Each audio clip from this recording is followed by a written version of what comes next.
Баршаңызға ассалаумағалейкум. Барлығыңызға белгілі, балыққа барғанда ауланған балықтардың ішінен лента тәрізді ақ паразиттер шығады, ақ құрттар шығады. Бұл паразиттер лигула деп аталады.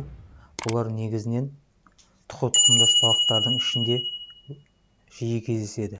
Бұл паразит балықтардың ішкі құрылысын зақымдайды, оның ішінде ішек құрылысын, жыныс каналдарын зақымдайды. Жыныс каналдары зақымдалған балықтар уылдырық шашуға жарамсыз және көбеюге жарамсыз болады.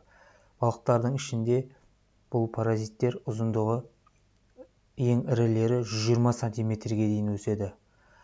Әбден өсіп дамыған кезде балықтардың бүйірін жарып шығады және суға түседі. Суда 2-3 тәулік бойы еркін жүзеді және одан кейін тіршілігін тоқтатады. Олардың негізгі таратушылары суда мекендейтін, яғни балықпен қоректенетін құстар болып табылады. Оларға атап айтсақ, қарағаз, шағала секілді құстар жатады.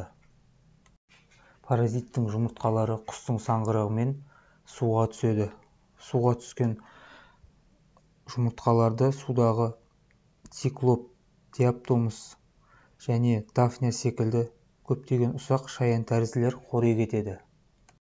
Осылайша сау балықтар осы судағы шаян тәрізділермен қоректеніп, бұл балықтар ауруға шалдығып әлсіреген кезде олармен құстар қоректеніп, бұл паразиттің тіршілігі айналмалы түрде жалғаса береді.